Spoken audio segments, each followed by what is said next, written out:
Morning और student. कल तक की जो लास्ट क्लास थी हमने पढ़ा था उसमें फ्रिंज चौड़ाई क्या होती है और फ्रिंज चौड़ाई किसे कहते हैं। इसमें हमने ये पढ़ा था कि जैसे दो क्रमागत फ्रिंज ली थी हमने, स्लिट ले ली S1 और S2 ले ली, ठीक है। ये S1 में क्या हो गया, S2 हो गया। इन दोनों की मौजूद दूरी हो कितनी हो गई, स्मॉल d हो गई, ठीक है। ये पर्दा हमने क्या लिया था, m लिया था। आगे हमने पर्दा लिया m। इस पर्दे m और n की जो दूरी है वो कितनी, कैपिटल D है। ये पढ़ा था हमने। इसके आगे हमने पढ़ा था कि ये जो केंद्र में बनती है, मैंने जैसे बनाया था, ये चमकीली हो गई और ये क्या हो गई, काली हो गई, और ये भी क्या हो गई, काली हो गई। फिर आगे क्या हो गई, चमकीली हो गई। फिर ये भी क्या हो गई, चमकीली हो गई। मतलब जो केंद्रीय फ्रेंच थी, केंद्रीय कौन सी थी, दीप्त फ्रेंच थी। दीप्त मतलब क्या कह सकता हूं, चमकीली फ्रेंच थी, ठीक है। उसके बाद में ये हो गई प्रथम अद्वितीय, मतलब काली फ्रिंज। और ये क्या हो गई,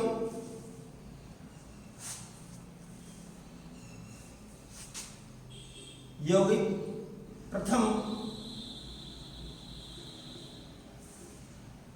द्वितीय फ्रिंज।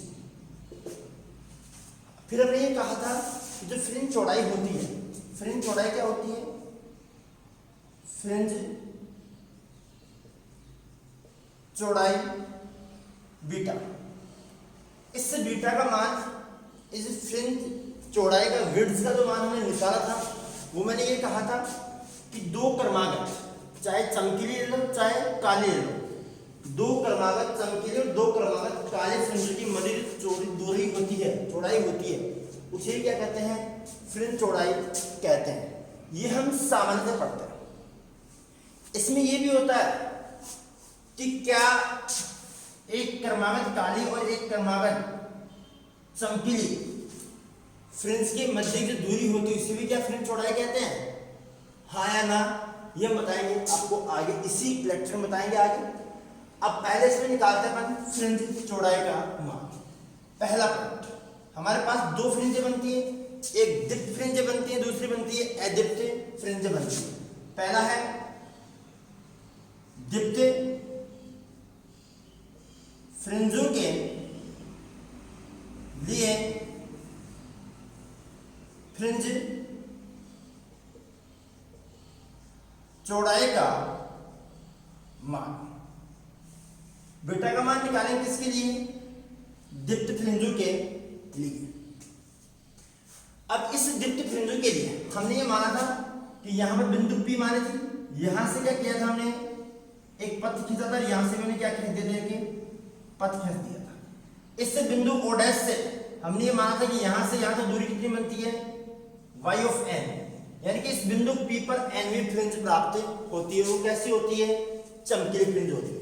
मतलब ये हुआ कि जो बिंदु P पर हमें फ्रिंज प्राप्त हो रही है, उस फ्रिंज कौन सी है, वो nवीं फ्रिंज मान के चल रहा है, और वो कौन सी फ्रिंज है, दीप्त है, चमकीली है।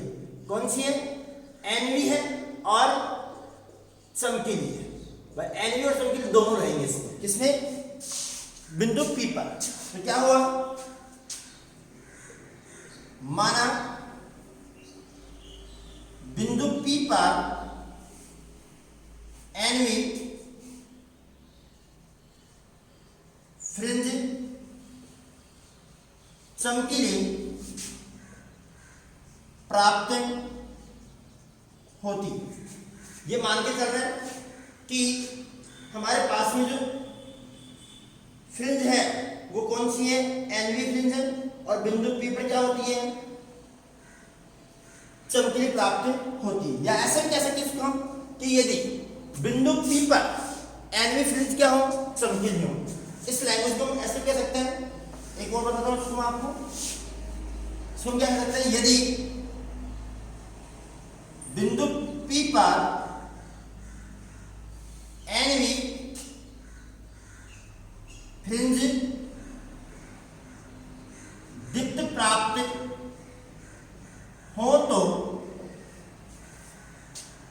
प्राप्त हो तो समपोषी व्यतिकरण के लिए हो तो समपोषी व्यतिकरण के लिए पथांतर फेज पाथ डिफरेंस निकालेंगे, पथांतर का मान निकालेंगे। जो कल हमने निकाला पथांतर, और क्या निकाला था, S2A बराबर S2A बराबर हमने कितना निकाला था, पथांतर निकालना कितना था, lambda capital D upon small D था। लेकिन यहां पर जो इसका पथांतर होगा, हमने पढ़ रखा है कि समपोषी व्यतिकरण में जो पथांतर होता है वो समपोषी व्यतिकरण पथांतर कितना होता है, n लैम्ब्डा होता है। तो क्या हो गया, n लैम्ब्डा, कितना हो गया, n लैम्ब्डा। क्लियर। यहां से जो फ्रिंज है वो फ्रिंज कौन सी है, जो फ्रिंज होगी वो फ्रिंज कौन सी होगी भाई, y हमने दूरी ली थी तो वो क्या होगी, y ऑफ n हो जाएगा। क्या हो जाएगा, y ऑफ n। अब आगे हम क्या करेंगे कि यहां से जो वैल्यू थी हमारे पास में, जो हमने मान निकाला था, वो क्या मान निकाला था हमने, S2A equal to y into क्या था, y into small D upon capital D, y into small D upon capital D, ये था नहीं था। अब S2A की जगह क्या पुट कर दूं मैं, n लैम्ब्डा, तो क्या हो गया, n lambda equal to y of n, y of n into small D upon capital D, समीकरण नंबर 1 हो गया। यानी कि जो बिंदु P पर चमकीली फ्रिंज प्राप्त होती है, उस चमकीली फ्रिंज की जो पथांतर आएगा वो कितना आएगा, n lambda equal to y of n small D upon capital D. यहां से जो ये बिंदु O डैश से बिंदु P की मध्य की जो दूरी थी y ऑफ n, जो दूरी मानी थी हमने, उस दूरी का मान ज्ञात कर सकते हैं, नहीं कर सकते, कर सकते हैं। कितना आएगा, y of n equal to n lambda capital D upon small d, ये समीकरण हो गया 2। क्लियर। ये क्या हो गया, समीकरण नंबर 2। यहां लिखेंगे अपन, इसी प्रकार द्वितीय स्थिति लेके क्या चलेंगे कि यदि, इसी प्रकार लिखेंगे, यदि बिंदु P पर n-1वीं फ्रिंज दीप्त प्राप्त हो तो, यदि बिंदु P पर n-1वीं फ्रिंज दीप्त प्राप्त हो तो समपोषी व्यतिकरण के लिए पथांतर, जब इसका हम पथांतर निकालेंगे तो क्या करेंगे,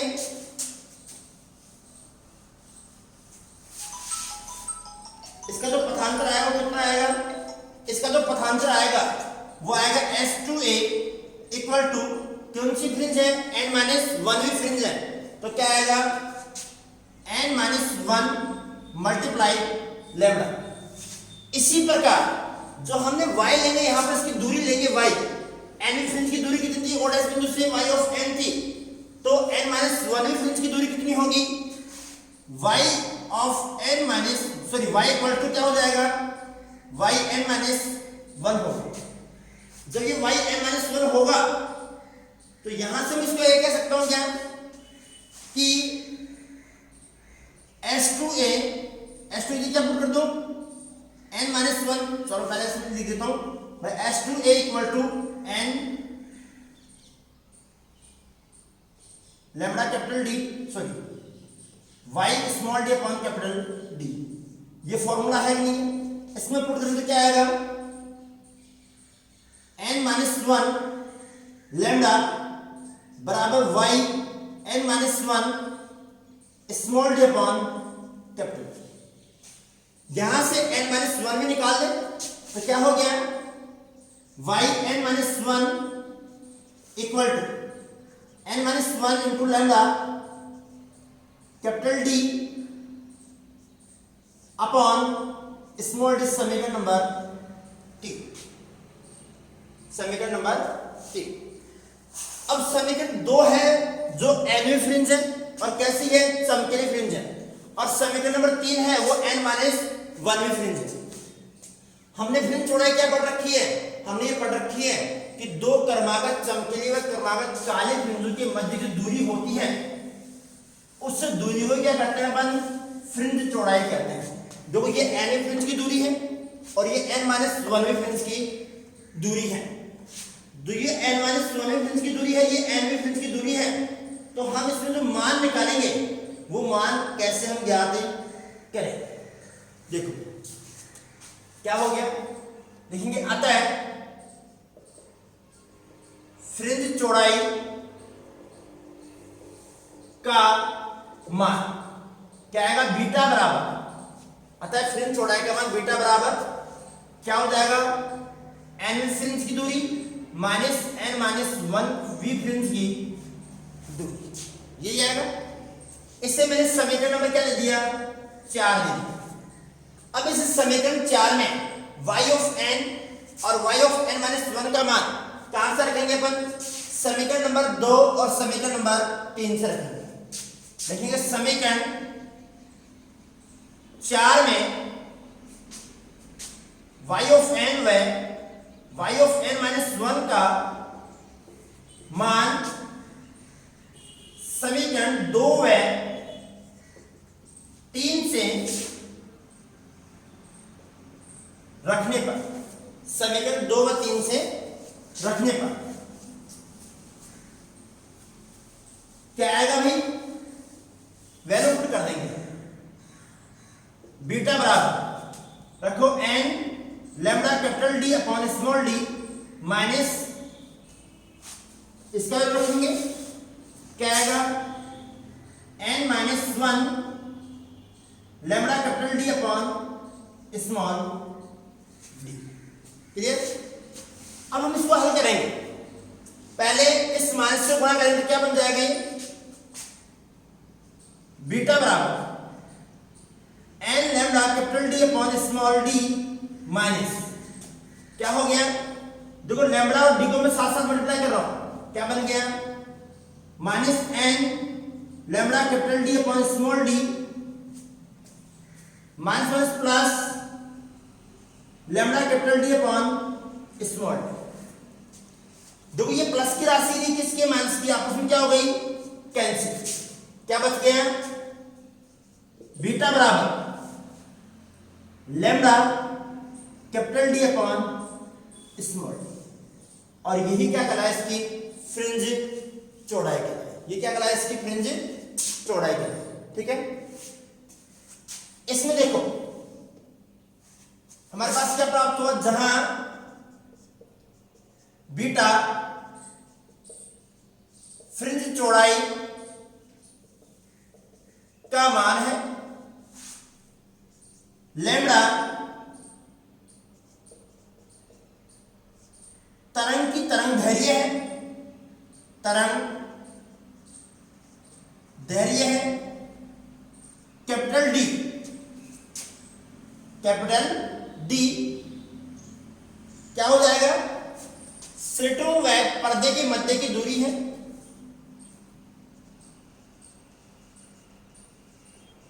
स्लिटों व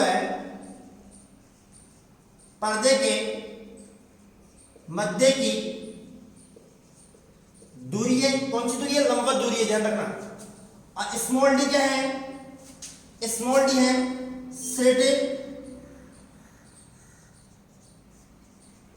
S1 व S2 के मध्य की दूरी है, ठीक है। इसी तरीके से हम पढ़ेंगे अद्वितीय फ्रिंजों के लिए फ्रिंज चौड़ाई का मान।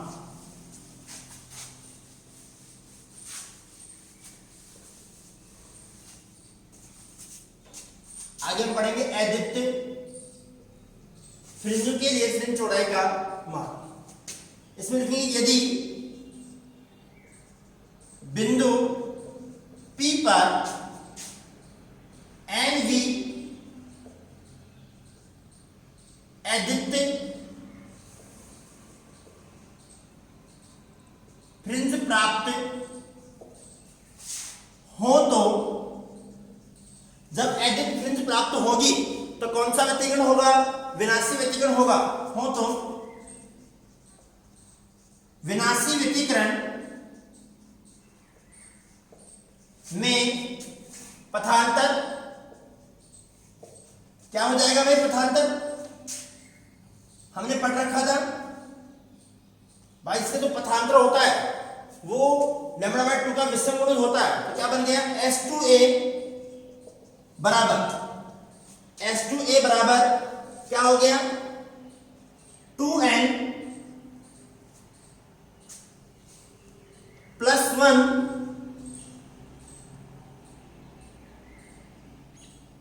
into λ/2, 2n + 1 into λ/2,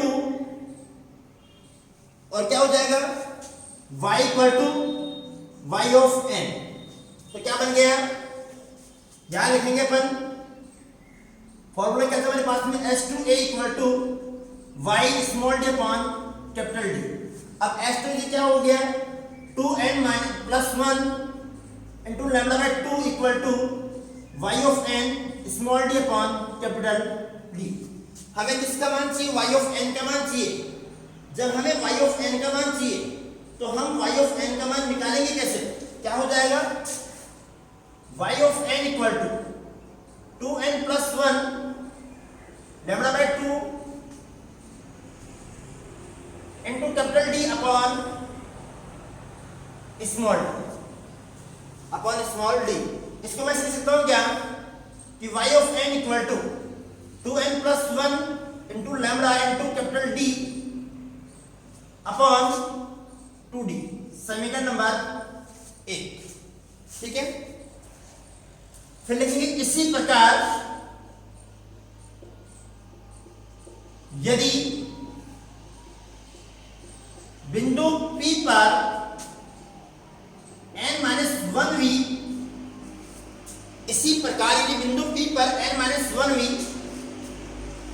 अद्वितीय फ्रिंज प्राप्त हो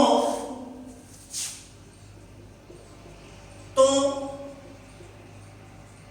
विनाशी व्यतिकरण में पथांतर कितना आएगा? देखो S2A = ये n-1 में होगा कि नहीं होगा? क्या हो गया? 2n - 1 + 1 2n - 1 + 1 into λ/2 और y = yn-1। तो क्या पुट करेंगे आगे हम?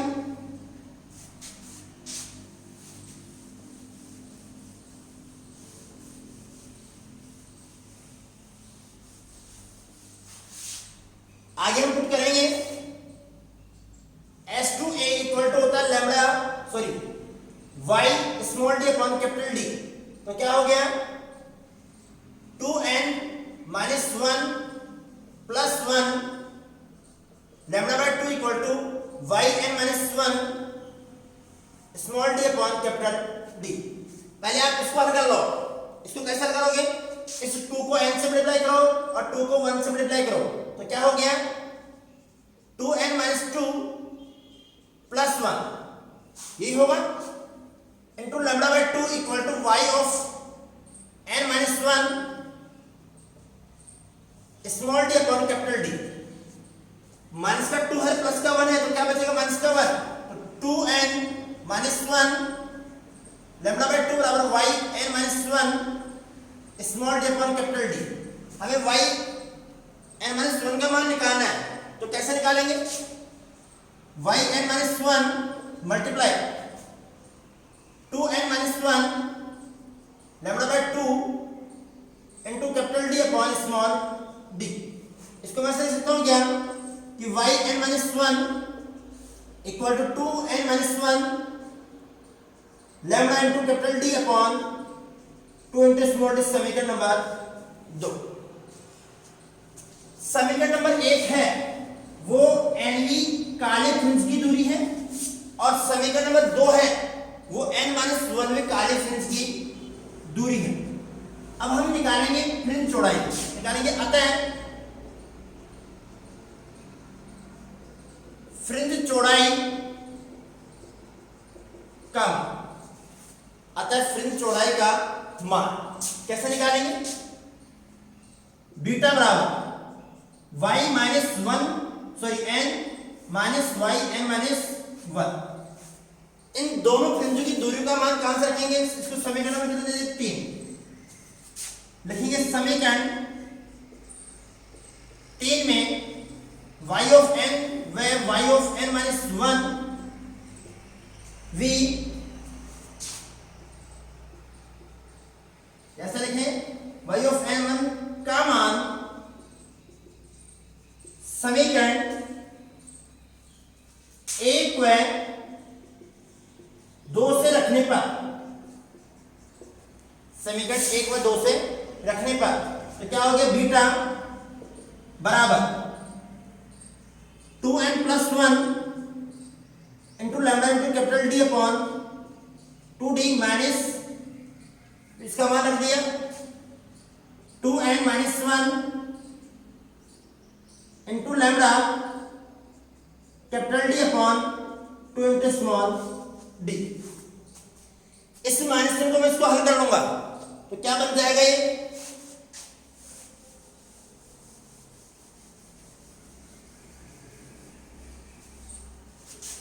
ये बनेगा बीटा बराबर 2n प्लस वन। इसको भी हल कर देते हैं साथ में भाई। लैम्डा इंटू कैपिटल डी को 2n से गुणा करते हैं, फिर 1 से गुणा करते हैं तो क्या बन गया? 2n lambda capital D upon small D plus lambda capital D upon small D. ठीक है। अब देखो साथ ही गुणा भी कर रहा हूं और माइनस से गुणा भी कर रहा हूं तो क्या हो जाएगा? Minus 2n lambda capital D upon 2 into small D तो हो गया 2n lambda capital D upon 2d, इसमें 2 आएगा 2d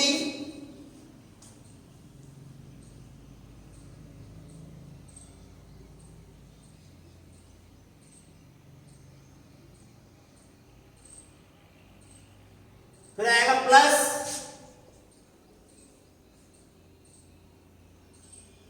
में कितना आएगा? Lambda capital D upon 2d, यही आएगा। देखो 2n lambda capital D upon small 2d और ये आपस में क्या हो गया? कैंसिल। क्या बच गया? बीटा बराबर lambda capital D upon 2d plus lambda capital D upon 2d। LCM कितना आएगा? 2d आएगा तो क्या हो गया? बीटा बराबर 2d lambda D plus lambda D, क्या बनेगा? 2 लैम्डा डी तो बीटा बराबर 2 lambda into D upon 2d। 2 से 2 क्या हो गया? कैंसिल। तो बीटा बराबर lambda capital D upon small D. यहां पे क्या है? Lambda capital D small D. Lambda क्या है? तरंगदैर्घ्य है। कैपिटल डी क्या है? दोनों पर्दों के मध्य की लंबवत दूरी है। स्मॉल डी क्या है? दोनों स्लिटों के मध्य की दूरी है। स्मॉल डी के आगे दोनों स्लिटों के मध्य की दूरी आ गई। ठीक है। दोनों की क्या निकली? सेम प्राप्त। अब इस पर क्वेश्चन कैसे करते हैं? वो क्वेश्चन एक दो क्वेश्चन देख लो, फिर इसी टॉपिक को आगे बढ़ाते हैं और आगे इसकी जो ग्राफें बनती हैं तीव्रता और ऊर्जा के साथ में वो ग्राफें बनाते हैं। देखो एक क्वेश्चन देखो।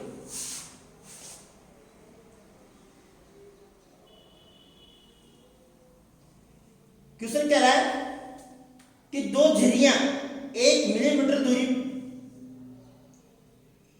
दूर बनाई गई है और पर्दे को 1 मीटर दूर रखा गया है। फ्रिंज अंतराल कितना होगा जब 500 मिलीमीटर तरंगदैर्घ्य आपतित होगा? देखो ये कह रहा है किसने दो झिल्लियां बना दी, एक S1 और दूसरी S2, ठीक है। ये S1 हो गया, ये क्या हो गया S2 हो गया। इनके मध्य की दूरी जो है ये ले रहा है स्मॉल d बराबर 1 मिलीमीटर, 1 मिलीमीटर लेके चल रहा है। उसके बाद में ये कह रहा है कि जो पर्दा है, पर्दा M, ये M हो गया, ये क्या है पर्दा N, ये जो पर्दा N है ये क्या है N, और ये क्या है पर्दा है। इसकी जो दूरी है वो ये ले रहा है कैपिटल D बराबर ले रखा है इसने 1 मीटर ले रखा है, यानी कि इसका मान कितना आएगा कैपिटल D बराबर 1 मीटर आएगा, ठीक है। और जो ये तरंगदैर्घ्य प्रकाश आपतित करवाता है, इस तरंगदैर्घ्य का मान इसने लैम्बडा का मान ले रखा है, लैम्बडा इक्वल्स टू 500 नैनोमीटर ले रखा है इसने, 500 नैनोमीटर ले रखा है। अब हमें दिया हुआ क्या क्या क्वेश्चन, और ये कह रहा है कि जो प्रकाश आपतित होता है वो नीला और हरा रंग का प्रकाश आपतित होता है, यानी कि जो प्रकाश ले रहे हैं उस प्रकाश का रंग कितना है नीला और हरा रंग, ठीक है। क्वेश्चन ये कह रहा है कि 1 मिलीमीटर दूरी पर दो झुर्रियां हैं तथा इनसे 1 मीटर दूरी पर एक पर्दा स्थित है। इस पर्दे पर जैसे ही इन झिल्लियों से प्रकाश आपतित होता है तो उस प्रकाश का जो तरंगदैर्घ्य का मान है वो कितना है 500 नैनोमीटर है, और प्रकाश का रंग कितना है नीला और हरा रंग लिया गया है। तो ये कह रहा है कि इसमें जो फ्रिंज चौड़ाई होगी उस फ्रिंज चौड़ाई का मान कितना होगा। देखो ज्ञात क्या करना है, फ्रिंज चौड़ाई ज्ञात करनी है, तो हमें लिखेंगे दिया है, क्या दिया है स्मॉल d बराबर 1 मिलीमीटर, इसको चेंज करेंगे स्मॉल d बराबर 1 मिलीमीटर बराबर तो 10⁻³ होता है गुणा 10⁻³ मीटर हो गया। d का मान 1 मीटर में है, मीटर में चेंज कर दिया। लैम्बडा का मान 500 नैनोमीटर है, और नैनोमीटर किस में चेंज कर दूंगा मैं मीटर में, तो क्या आएगा लैम्बडा बराबर 500 गुणा 10⁻⁹ मीटर। ये सारी राशियां हमें क्वेश्चन में दी हुई हैं, और ज्ञात क्या करवा रहा है बीटा का मान पूछ रहा है, फ्रिंज चौड़ाई का मान ज्ञात करवा रहा है। तो हम लिखेंगे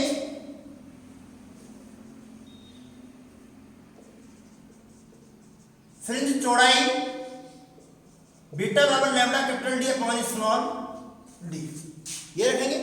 तो क्या आएगा बीटा बराबर जो मान आएगा वो सारे मान क्या करेंगे इसमें पुट कर लेंगे, तो बीटा बराबर जो मान आएगा वो कितना आएगा देखो भाई,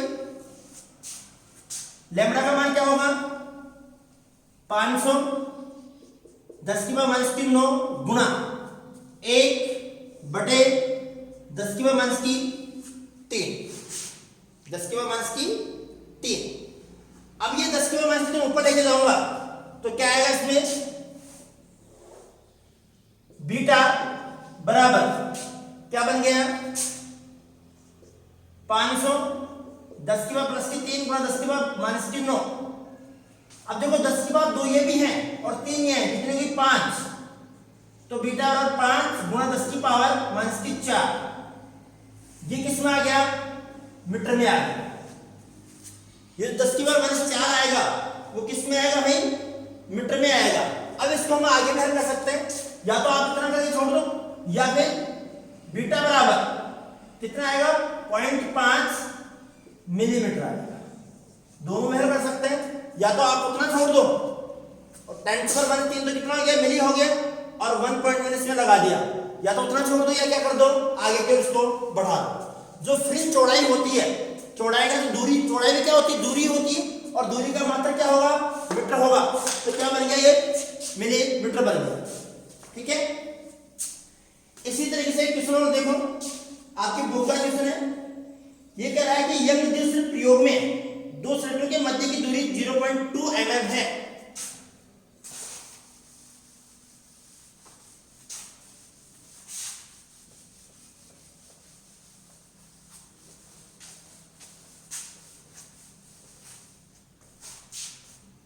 ये कह रहा है यंग द्विस्लिट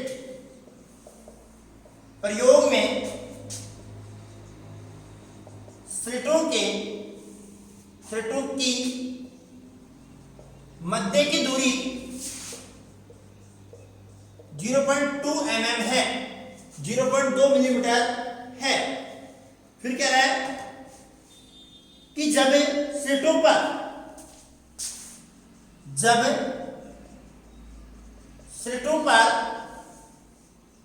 8000 एंगस्ट्रॉम का प्रकाश आपतित करवाया